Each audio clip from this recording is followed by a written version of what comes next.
Good afternoon, everyone. Bonjour tout le monde. Thank you so much for joining us today, both here at BCIT and online. I would like to acknowledge that we are gathering on the unceded traditional territory of Squamish, Musqueam, Tsleil-Waututh, and Coquitlam peoples.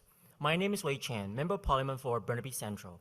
It is my pleasure to welcome you to the Zero Energy and Emission Building Learning Center, a fitting place to talk about climate leadership, innovation, and clean economy Canada's building. We are here today to mark an important step forward in Canada's fight against climate change, strengthening methane regulations to cut pollutions, protect communities, and drive investment in clean energy and clean technology across the country. Methane is one of the most potent greenhouse gases, and reducing it is one of the most effective ways to lower emissions while supporting jobs and economic growth. Today's announcement shows how climate actions and economic competitiveness go hand in hand.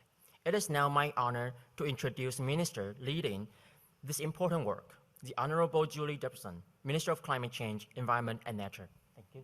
Thank you. Hello, everybody.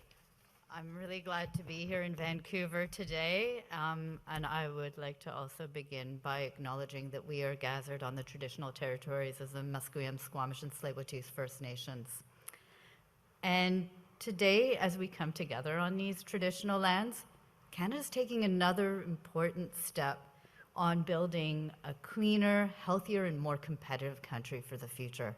This is a really exciting day for Canada. I want to begin also by letting you know some of the people who are standing behind me who are members of my caucus who have played important roles in making sure that we continue on the fight for climate change or against climate change. And that would be MP Wade Chang, who you just heard from, my Parliamentary Secretary, Environment, Climate Change and Nature, Parliamentary Secretary Wade Grant, and MP Ron McKinnon. All right, so this fall we introduced the Climate Competitiveness Strategy, and that brought forward measures to drive down emissions and build a strong economy. The Climate Competitiveness Strategy includes measures like strengthened industrial carbon pricing, a $90 billion set of money going towards investment tax credits to drive clean growth, support for clean critical minerals projects, mobilizing capital for the transition to net zero, and positioning our industry in our country to compete and to win. Importantly, it also included a commitment to move forward on enhanced methane regulations. So today, I'm pleased to be following through on that very commitment just a few short weeks later. I'm proud to announce the final enhanced oil and gas methane regulations and landfill methane regulations. These two measures will drive down emissions from two of the largest sources of methane in Canada. This announcement is about building the strong economy of the future, one it is cleaner, more competitive, and more resilient. Methane is one of the most potent, dangerous drivers of climate change, but it's also one of the fastest and most cost-effective opportunities to cut emissions while creating jobs and growing our economy. And frankly, I can't think of a better place to be making an announcement like this than being here at BCIT, where we're here with people who are actually showing the skills and know-how and innovation to do this kind of work. By tightening methane rules, we are driving innovation, supporting Canadian companies that develop leak detection, monitoring, and clean tech solutions that are in demand around the world. Clear, predictable regulations give industry certainty, attract investment, and ensure Canadian energy remains competitive in a world that is moving towards lower carbon production. This is real climate action that works for workers, communities, and Canada's long-term economic prosperity. These new enhanced oil and gas regulations are designed to significantly cut methane emissions by over 304 megatons from 2028 to 2040, while giving operators flexibility in how they comply. Companies have two choices.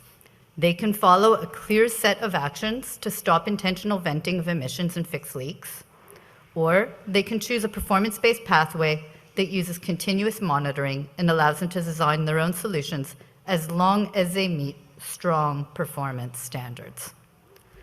Cette approche protège l'environnement et soutient un secteur énergétique compétitif. Elle contribue à réduire l'intensité des émissions et ouvre les portes à des marchés qui exigent de plus en plus des produits à faible émission. It also encourages the use and development of advanced methane detection technologies, areas where Canadian companies are already global leaders. In fact, just yesterday, I saw at the University of Calgary a robot that was developed to detect methane leaks and that has wonderful domestic and export opportunities for it. That's why today we're also investing nearly $16 million through Natural Resources Canada Energy Innovation Program to support 9 methane detection and measurement projects across Canada. These projects bring together Canadian universities, federal laboratories, clean tech companies, and industry to demonstrate global leadership in detecting, measuring, and reducing methane emissions. They will strengthen how methane is identified and quantified, lower compliance costs for industry, and help operators meet enhanced methane regulations more efficiently. Most importantly, they will keep Canada at the forefront of global methane innovation, driving solutions that can be deployed at home and exported abroad. We know that strong collaboration with provinces is essential to delivering this work and ensuring its success. To fight climate change and grow our economy, we must do it together. We have a strong track record through equivalency agreements in British Columbia, Alberta, and Saskatchewan, and we look forward to building on that collaboration, including with Alberta under our recent Memorandum of Understanding. Our goal is clear: fighting climate change in a way that is unifying and credible and that builds a strong and clean economy for the future. Now, I'd like to talk for a moment about landfills, because landfills account for 17% of Canada's methane emissions, and those emissions have not gone down for more than a decade. The new regulations will change that. Elle exige que les sites d'enfouissement limitent les rejets de méthane et effectuent une surveillance régulière afin de détecter et de réparer les fuites à la surface de la décharge et dans les équipements installés pour contrôler les émissions. Ces règles s'appliqueront progressivement à partir de 2028, ce qui laisserait aux opérateurs le temps de planifier et d'installer les infrastructures dont ils en ont besoin.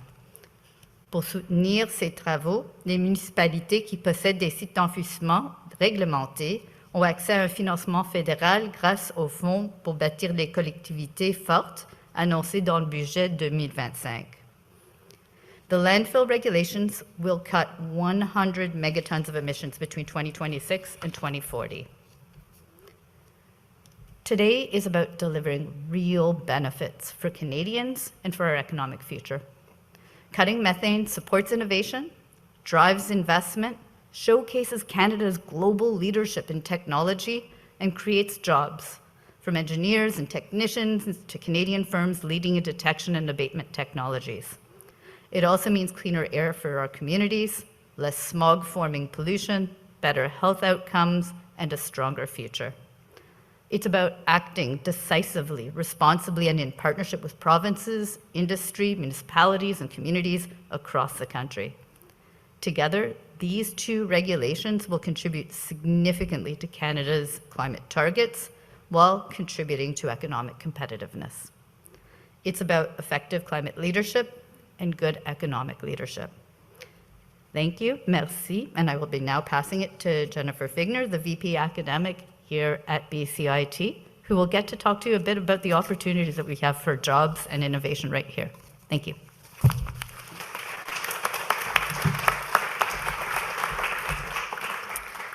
Thank you very much, Minister Dabrusin, and I am really pleased to be able to welcome you and everybody here to our Burnaby campus today to hear this exciting announcement.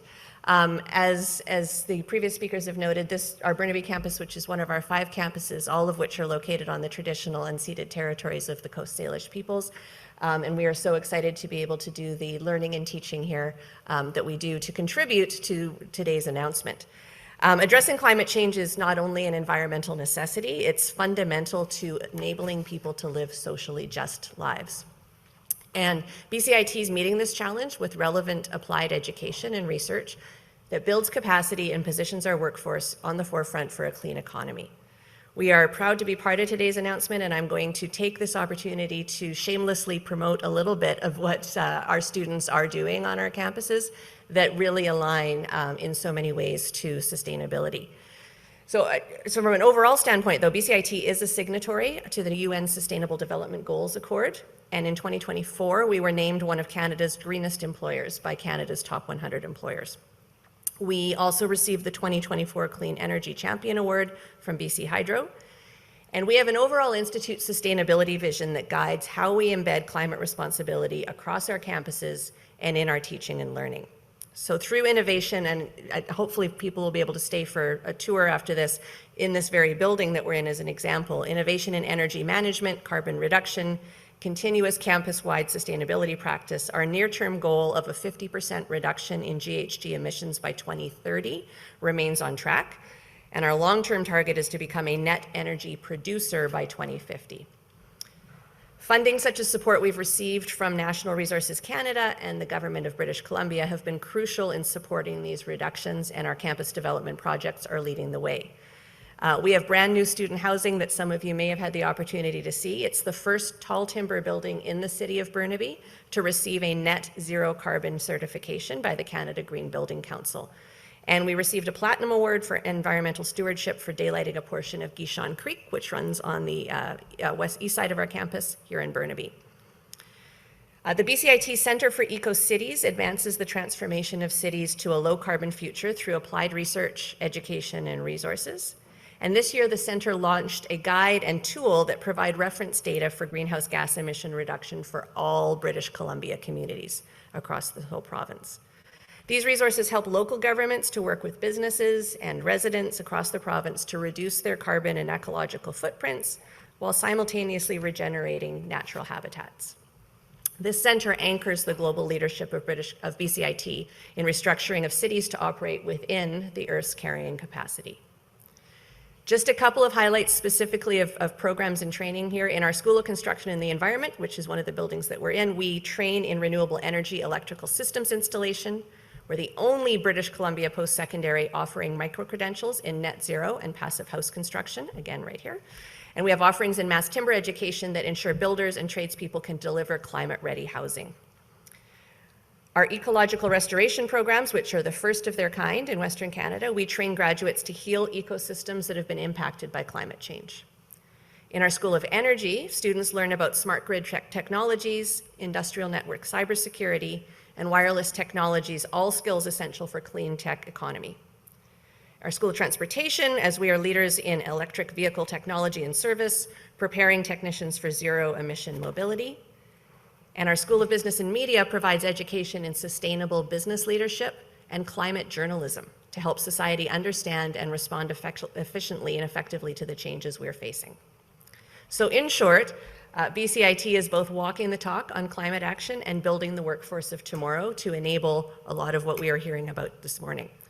By combining sustainability leadership with hands-on industry-aligned training, BCIT ensures British Columbia and Canada are ready to thrive in a clean energy future. Thank you very much to the Minister and all of our guests for the opportunity to share just a few of BCIT's stories with you today. And I am now pleased to introduce Jacqueline Peterson, Chief of External Affairs for Kathairos.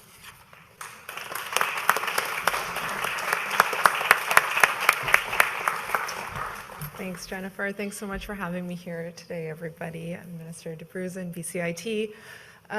So I'm here on behalf of Kathairos Solutions.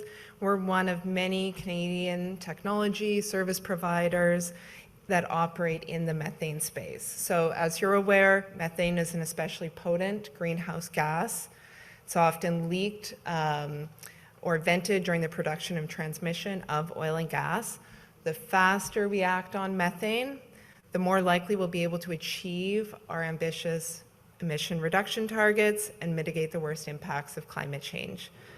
The good news is that affordable solutions exist, and they can be deployed now and at scale to minimize leaks and eliminate venting. Also, these environmental impacts, they're immediate. right? We're not talking about the construction of a large facility that might take years to complete. These are small retrofits that can be done over the course of a day, after which a facility will no longer vent methane. The one thing I really want to emphasize here today, though, is that reducing methane, it's not just an environmental win, it also comes with really significant economic benefits as well. To be clear, methane, it's not a niche issue. The world is moving very quickly and aggressively to drive down the carbon intensity of oil and gas while maintaining energy security. And Canada can choose to be a leader in this space, as historically we have been, or see innovation and investment in this space shift elsewhere.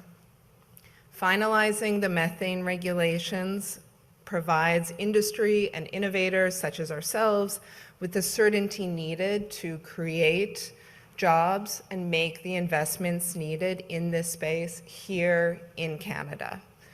Implementing these enhanced methane regulations will admittedly require effort and commitment. Luckily, if there's an industry that excels at engineering, innovation, project management, and basically just getting things done, it's Canada's energy industry. MP Chain, thank you.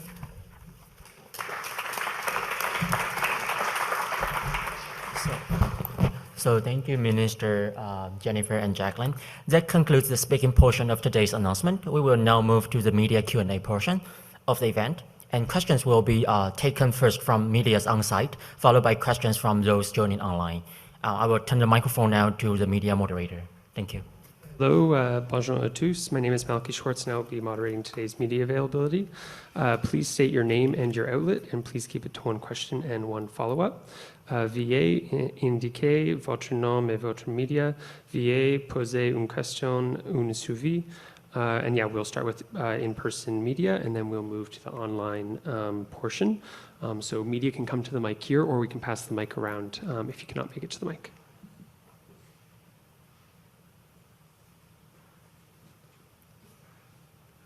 Hi there, thank you so much for today's announcement. My name is Alison Gakad. I'm a reporter at Carbon Pulse.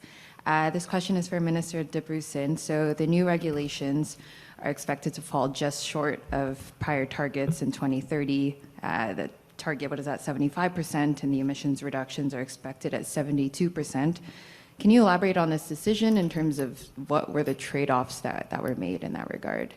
So to be clear, and thank you for that question, I think it's important as a way of clarification. The goal and the objective for Canada is still to reduce methane emissions by 75% by 2030. It's just that sorry, I'm going between French and English now, les règlements. The regulations are not the only tool. So to be able to actually capture the remaining percentages in there, that's going to be about technology and other investments. The regulations do the lion's share of getting us there, but they're not the only tool we're going to have in our toolbox. Okay, so to clarify, you're expecting that there will be other mechanisms in place to meet that final, at minimum, 3%. Yeah, and in fact, if you also look, by the way, already with our clean investment tax credits, there are investment tax credits that we already have going towards clean technologies and all of those pieces as well. So there are going to be other measures that are going to have to go towards it, but I just wanted to be clear that the 75% is still the goal for Canada by 2030. It's just not all through the regulation. Great, thank you so much.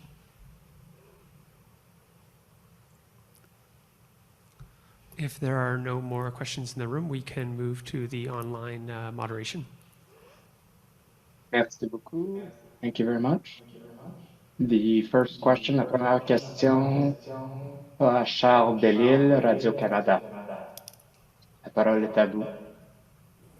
Bonjour, est-ce que vous pouvez m'entendre? J'entends mal, la vérité, c'est peut-être si on peut avoir les voix un peu plus haut. Est-ce un retour? OK, je vais poser ma question. Oui, ça va mieux. Okay. En gros, c'est par rapport à ce Equivalent Agreement puis le MOU. Comment ça marche pour vous là, avec les discussions entre la province, l'Alberta et cette réduction de méthane?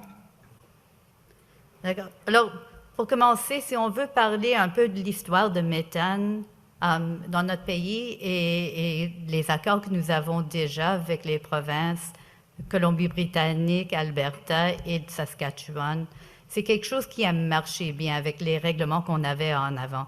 Et si on veut parler d'Alberta, eux, ils ont déjà atteint leur cible pour les règlements qu'on avait avant. Et d'ailleurs, ils étaient un peu plus en avance de leur cible.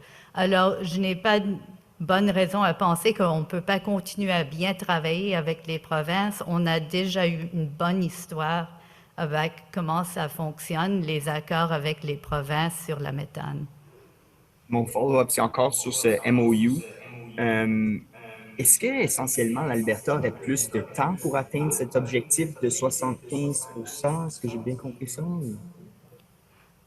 Non, alors, qu'est-ce qu'on devait faire pour commencer à avoir les conversations avec les provinces les accords d'équivalence? On avait besoin d'avoir les règlements pour commencer. Alors maintenant, nous avons les règlements, ils sont finalisés.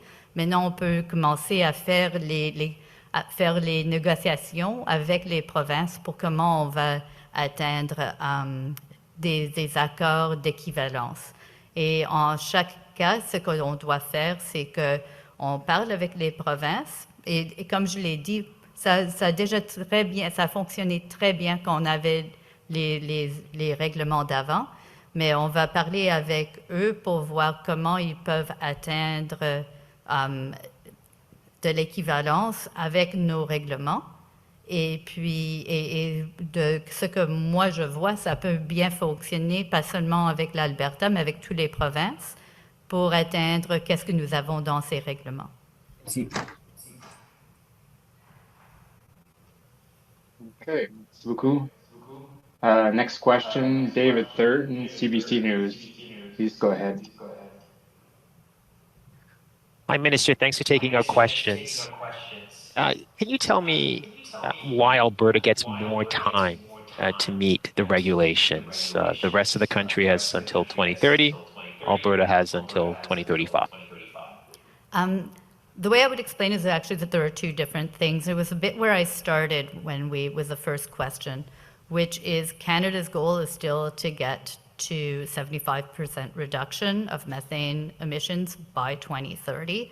The regulations are only one of those tools, and then the regulations on a national scale, it's anticipated that they will reduce emissions by about 72% nationally, and that then there will be other measures to get to the remaining share of those emissions. So the idea that, what the regulation and what an agreement with Alberta would look like, or any of the provinces on the regulations, and then what are all the other measures that get us still to 75% by 2030, they're not opposed to one another, right? There's a regulation, and then there's the other measures. So they can still fit together to get to our objectives. So what are those other measures, and can we afford to dilly-dally when you yourself said that methane is one of the most potent greenhouse gases? I will actually push back on the idea that today is about dilly-dallying. In fact, I'm really excited about today because today is actually where we put into action regulations that are going to reduce the methane emissions in our country.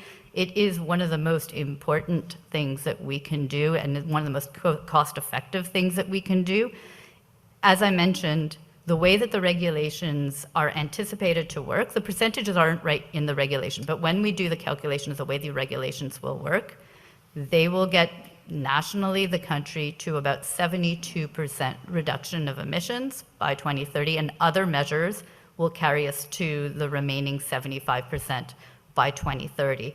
So if we have an equivalency agreement with a province that says that on the regulation they're going to get to 75% by 2035, that doesn't deviate from where the regulation is, which is already anticipating about 72% by 2030. But then we have to have all of the other measures that I'm talking about. And a lot of those are going to be based on technology and how do we actually use a lot of great Canadian technology that's being developed, for example. How do we make the investments and how do we catalyze the investments to get to the extra emissions by 2030? They do line up together. So I just want to be clear, like there's a regulation and the percentages in the regulation, and then there are the other measures. Together, they actually do make massive reductions in our emissions. I mean, I think if you think of the number when we were talking about from oil and gas, 304 megatons between 2028 and 2040 is a massive reduction. We look at the landfill regulations that I know people are not necessarily as excited about, but we should be excited about landfill regulations. That is another, I'm going to get the number perhaps slightly off, but it's about 100, it's over 100, I believe, but I'd say 100 megatons of emissions reductions in the same timeline. That is a massive step forward in what our country needs to do. And like I said, it's in a way that's cost effective, and that actually Canada has the technologies that we're developing right here that we can sell to the outside world. It makes us a more competitive economy. Thank you very much. La prochaine question va à Boris Prou, Le Devoir. À toi la parole.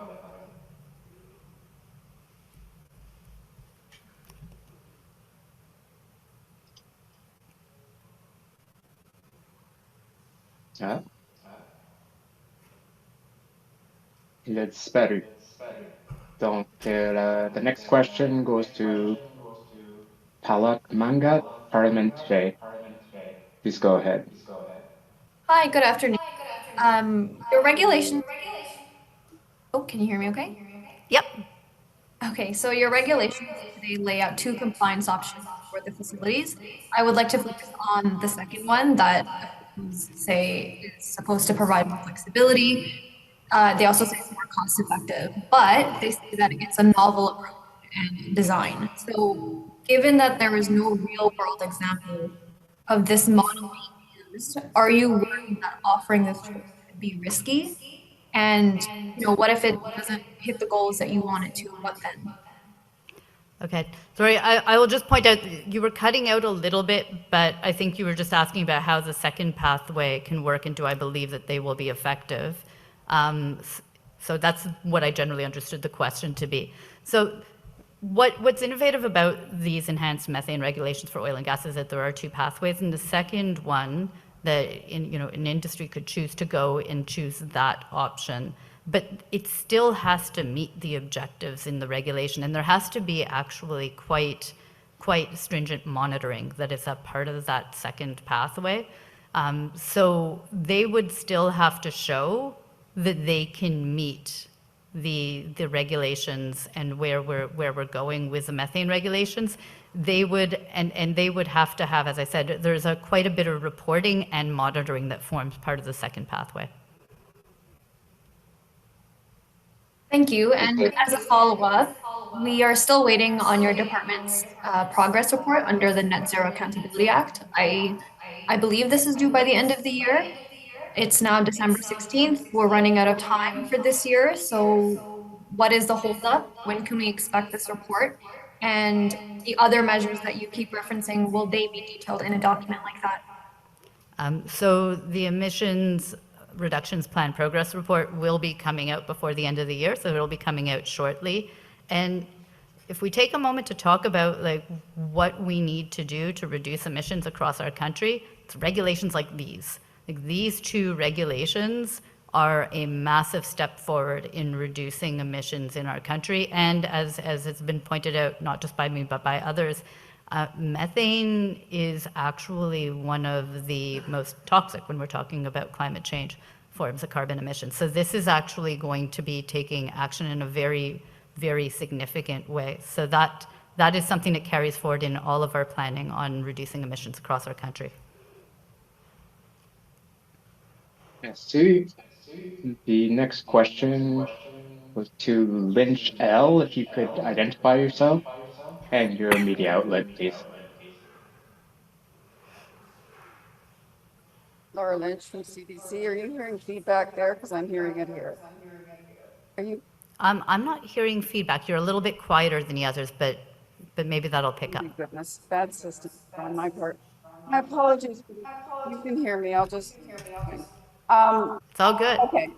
I just something you said that you were taking climate action crisis, and I'm just wondering how that when the memorandum of understanding wasn't exact with Alberta wasn't exactly unifying, lots of voices of division, and also the two members of the Net Zero Advisory body have resigned, saying that your government is not living up to what it needs to be doing, and they feel as though their advice to you is just being ignored. And you've got two other of the remaining four members saying that they need changes. So what do you say to that? What I would say is that today, in releasing enhanced methane regulations, not only for oil and gas, but also for landfills, that shows significant emissions reductions, we're showing how we're taking action. This was what we said we would do in our climate competitiveness strategy. When we set it out, the climate competitiveness strategy, we set forth that we needed to have stronger industrial carbon pricing. We said that we needed enhanced methane regulations. We had other measures like sustainable investment guidelines or taxonomy, working towards sustainable bonds. There were all sorts of different measures that were set out including, like I mentioned, more clean investment tax credits. All of those coming together on a day like today, we see how those pieces come together. And today we see how we have strengthened and enhanced methane regulations going to apply, like I said, to oil and gas and to landfill. Canada has a wonderful story to tell on methane. And I really think Canada should stand proud on this one. We are a co-convener of the Global Methane Pledge. We were one of the first countries in the world to have methane regulations on oil and gas. We are actually on track as meeting the previous targets under the previous regulations, and now we're going further.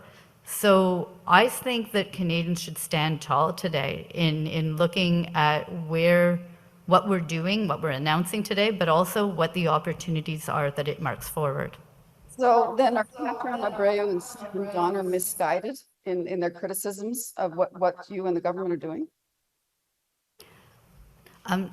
I'm just going to have to respectfully disagree with where I feel that our country and our government is going. Our government is working towards concrete solutions to fight climate change. As I mentioned today, the enhanced methane regulations, that actually puts us very much in a strong position on reducing emissions.